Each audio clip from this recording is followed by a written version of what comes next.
ഞാൻ എപ്പോഴും പറയാറുണ്ട്, ഇന്ത്യക്ക് ഇപ്പോൾ സ്വാതന്ത്ര്യം കിട്ടിയ മഹാത്മാഗാന്ധി അന്ന് ലോജിക്കലായിട്ട് ചിന്തിച്ചിരുന്നെങ്കിൽ നമുക്ക് ഇന്ന് ഈ സ്വാതന്ത്ര്യം കിട്ടുമായിരുന്നു.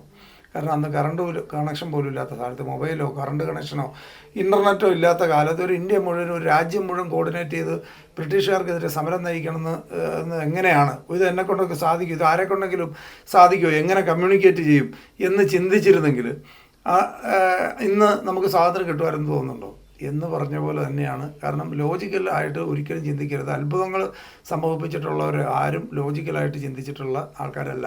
ലോജിക്കലായിട്ട് ചിന്തിച്ചാൽ അവർ വീട്ടിൽ ഇരിക്കുകയുള്ളായിരുന്നു. അത് എന്ന് പറയുന്നത് നിങ്ങൾ പല ആൾക്കാരും, നമ്മൾ പോലും പല ആൾക്കാരും ഉപയോഗിക്കുന്ന പല പ്രൊഡക്റ്റും ഉണ്ടാക്കിയിട്ടുള്ളവർ ലോജിക്കലായിട്ട് ചിന്തിച്ചവരല്ല. ലോജിക്കലായിട്ട് ചിന്തിച്ചിരുന്നെങ്കിൽ അവരൊന്നും ആ കമ്പനി ബിൽഡ് ചെയ്തല്ലായിരുന്നു. നിങ്ങൾ മലപ്പുറത്തൊക്കെ ഉള്ളവർക്ക് ഒരു പക്ഷേ അറിയുമായിരിക്കും. അജ്വാൻ്റെ കുട്ടിക്ക എന്ന് പറഞ്ഞ ആൾ, അദ്ദേഹത്തിൻ്റെ സ്റ്റോറി വളരെ ഇൻസ്പയറിങ് സ്റ്റോറിയാണ്. നിങ്ങൾ കേട്ടിട്ടില്ലാത്തവർക്ക് വേണ്ടി ഞാൻ ഒന്നുകൂടെ പറയാം. അദ്ദേഹം വളരെ ലോവർ ലെവലിൽ നിന്ന് വിദ്യാഭ്യാസം ഇല്ല, 4ാം ക്ലാസ്സാണ് അദ്ദേഹത്തിൻ്റെ വിദ്യാഭ്യാസം. വീട്ടിൽ സാമ്പത്തികം വളരെ ദുരിതമായിരുന്നു. അദ്ദേഹത്തിൻ്റെ ഫാദർ കൊണ്ടിരുന്ന ഒരാഴ്ചയിൽ കൊണ്ടിരുന്ന ചെറിയ രൂപ, 15 രൂപ അല്ല 150 രൂപ ഒരാഴ്ചയിൽ കിട്ടണം. ആ 150 രൂപ കൊണ്ട് വേണം ഒരാഴ്ച ജീവിക്കാൻ. അങ്ങനെ ഒരാൾ അതിനുശേഷം നടന്നവർക്ക് അപ്പം അവരുടെ ഫാദർ വരുന്ന നോക്കി നിൽക്കും ഇവർ, അപ്പനും മക്കളും അല്ല അമ്മയും മക്കളും. ഒരു ദിവസം വരുന്ന ദിവസം വന്നില്ല, വരാൻ താമസിച്ച് ചോദിച്ചപ്പം വീട്ടിൽ ആഹാരം ഉണ്ടാക്കാൻ മേടിക്കാൻ പൈസയില്ല. അദ്ദേഹം പോയി ഒരു കപ്പ പറിച്ച് കൊടുക്കുന്നിടത്ത് പോയി കപ്പ വാങ്ങുന്നു. ആ കപ്പ അവർ പറിച്ച് അദ്ദേഹത്തിൻ്റെ കയ്യിലേക്ക് തൂക്കി കൊടുക്കുന്നു, കയ്യിലേക്ക് വെക്കുന്നു.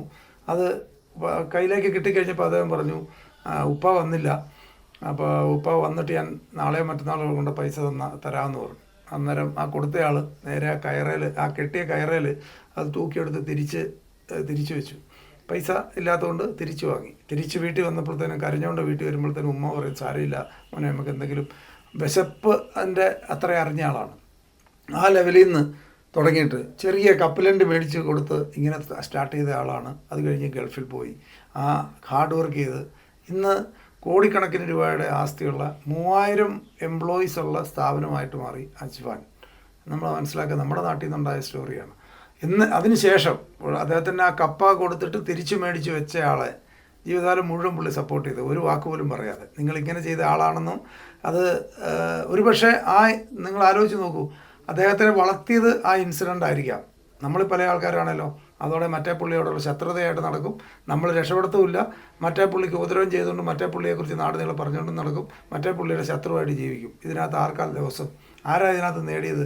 അദ്ദേഹത്തിനോട് ഒന്നും തന്നെ പറയാതെ, ഒന്നും തന്നെ പ്രതികരിക്കാതെ, ആ അനുഭവം എൻ്റെ കുടുംബത്തിന് ഇനി ഉണ്ടാവരുത് എന്നുള്ള ചിന്തയിൽ ഒരാൾ കഠിനാധ്വാനം ചെയ്ത് ആ അനുഭവം ഇനി നമ്മുടെ കുടുംബത്തുണ്ടാവരുതെന്ന് ചിന്തിച്ച് അദ്ദേഹം ഹാർഡ് വർക്ക് ചെയ്ത് വളർന്ന് വലുതായി 10,000-3000 പേർക്ക് തൊഴിൽ കൊടുക്കുന്നൊരു സ്ഥാപനം ഉണ്ടാക്കുകയും അദ്ദേഹത്തിന് അന്ന് ഉണ്ടായ ദുരനുഭവം ഉണ്ടാകാൻ കാരണക്കാരനായ ആളെയും കൂടെ ജീവിതകാലം മുഴുവനും അദ്ദേഹം കെയർ ചെയ്യുകയും ചെയ്തു. ഒന്ന് ആലോചിച്ച് നോക്കുക. അങ്ങനെയാണ് ജീവിതത്തിൽ വളരുന്നവർ ചിന്തിക്കുന്ന പ്രതികാരമായിട്ട്, ജീവിതകാലം മുഴുവൻ പ്രതികാരമായിട്ട് നടക്കുമല്ല.